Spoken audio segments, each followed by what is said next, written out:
Hello students.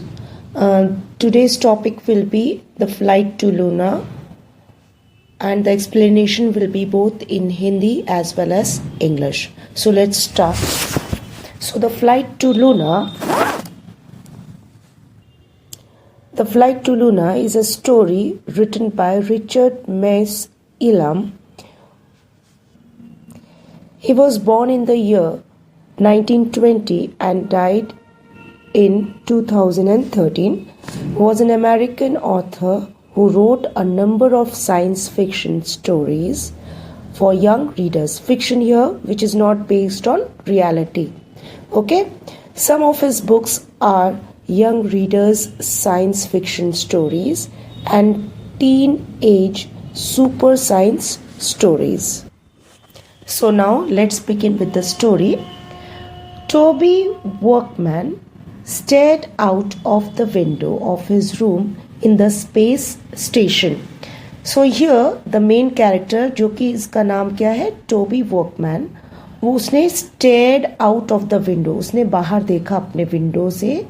वो कहाँ है? रूम इसका स्पेस स्टेशन में, और उसके विंडो से उसने बाहर देखा. He was looking in the direction of the mist-covered globe 5,000 miles away, which was Earth. और वो कहाँ देख रहा था? He was looking in the direction, किस डायरेक्शन में? मिस्ट कवर्ड, एक फॉगी मिस्ट, धुंध सा कवर्ड ग्लोब था. ग्लोब वो देख रहा था, ग्लोब की तरफ. और ये ग्लोब कितनी दूरी पे था? 5,000 माइल्स अवे, उस स्पेस स्टेशन पे जहाँ पे टोबी वर्कमैन था. विच वॉज अर्थ. और ये जो जिस डायरेक्शन पे 5,000 माइल्स अवे जो ग्लोब पे देख रहा था, वो हमारा अर्थ था. This clearly shows, children, that Toby is not on the earth. He is somewhere else and it is clearly specified here कि वो space station पे है. Toby had been on the station only a month. Many high school students came here every summer to build up a flying record to help them become proper rocket pilots one day. Now, Toby had been on the station only a month. सिर्फ एक महीना हुआ था Tobey इस space station पे आया था. Okay और जैसा कि बहुत सारे हाई स्कूल स्टूडेंट्स हर समर वेकेशंस पे यहाँ पर वो आते थे अपना फ्लाइंग रिकॉर्ड बनाने के लिए. ओके फ्लाइंग करियर, आप aviation you can understand, to help them become proper rocket pilots one day. So ये क्या उड़ाना चाहते थे आगे चल के? रॉकेट्स. ओके एक दिन वो बहुत बेहतरीन वाले रॉकेट पायलट्स बनना चाहते थे. Come to the second paragraph. Last week Toby had been piloting a sightseeing rocket for vacationers from Earth. Okay so last week, पिछले ही हफ्ते, Toby had been piloting a sightseeing, जो pilot, वो pilot के तौर पे sightseeing rocket for vacationers from Earth. So vacation पे आए हुए लोग जो कि अर्थ से आए हुए थे वेकेशन अपना गुजारने के लिए और साइट सीन करने के लिए. आप साइट में देखते ना, किसी जगह जाते हो तो साइट सीइंग के लिए जाते हो, उसी तरह से ये आए थे स्पेस स्टेशन पे साइट सीइंग के लिए. और टोबी उनको एज अ पायलट वो लेके जा रहा था. It was his first flight big job. So ये उसका पहला जॉब था जो उसको फ्लाइट या रॉकेट उड़ाने के लिए मिला था. While they were coming in to dock one on the space station, something had happened to the brakes and the ship had pumped into the hangar, injuring several people. Now this is the picture of a hangar, a large building for keeping aircraft. So जब ये वापस dock की तरफ आ रहे थे और इनकी breaks नहीं लगी, टोबी से ब्रेक्स नहीं लगी. आप जब व्हीकल को रोकना चाहते हो तो ब्रेक्स लगाते हो ना, तो इस रॉकेट के ब्रेक्स नहीं लगे, कुछ प्रॉब्लम हो गई और ये जाके हैंगर से टकरा गई, जिससे बहुत सारे लोग जो उसके शिप के अंदर, रॉकेट के अंदर जो ट्रैवल कर रहे थे, वो इंजर हो गए. Okay It was discovered that nothing was wrong with the rocket and Toby was unofficially accused.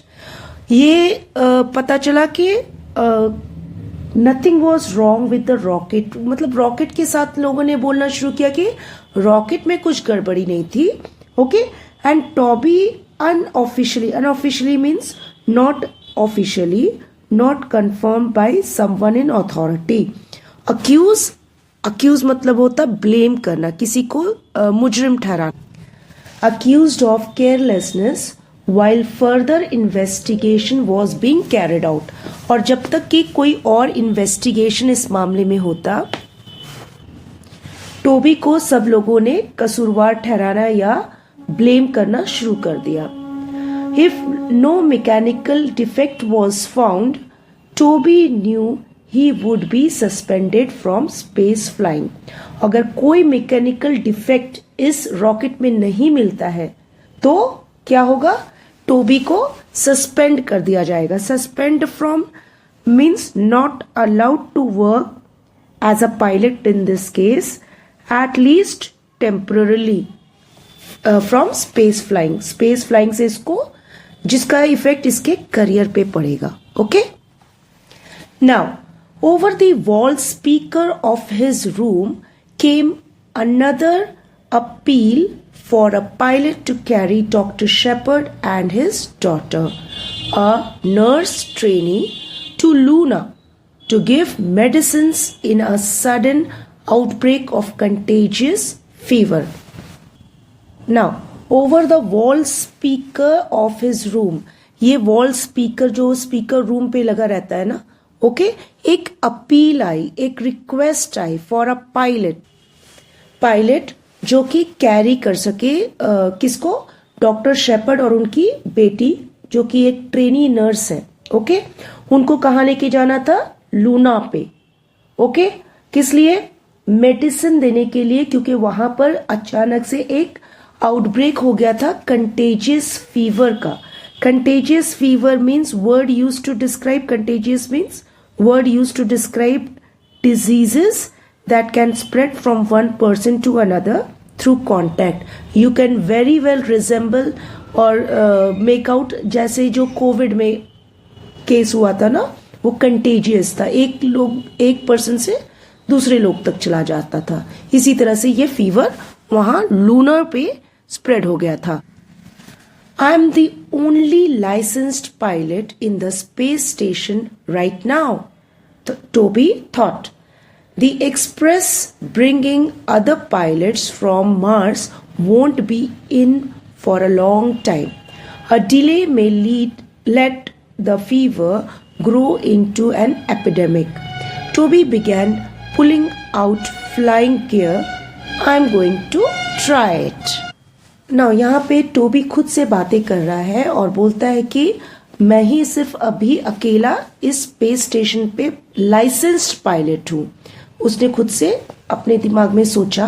और जो एक्सप्रेस गया था, जो व्हीकल गया था या कोई ये गया था पायलट्स को मार्स प्लैनेट से लाने के लिए, वो काफी लॉन्ग टाइम तक नहीं आ सकता था अभी फिलहाल वहां पर. ओके, और एक डिले जो इस प्रोसेस में, जो डॉक्टर शेपर्ड को और उनकी बेटी को ले जाना था लूनर पे, अगर इसमें डिले होता तो ये फीवर जो है, कंटेजियस फीवर जो लूनर पे स्टार्ट हो चुका है, वो एक एपिडेमिक का रूप लेता. What is an epidemic? Situation where many people are affected by the same disease at the same time. ये एपिडेमिक बन जाता.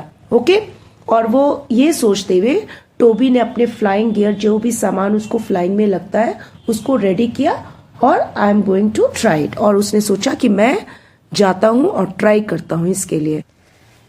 As he looked for his ship, Toby saw the investigating crew still examining the big craft in which he had the accident. Their report might come anytime. So,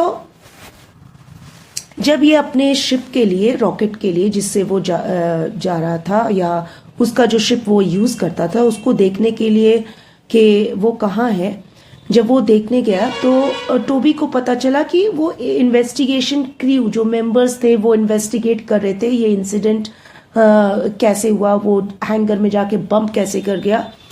वो still अभी वो big craft को examine कर ही रहे थे और पता करने की कोशिश कर रहे थे कि ये एक्सीडेंट हुआ कैसे, और उनकी रिपोर्ट किसी भी वक्त आ सकती थी.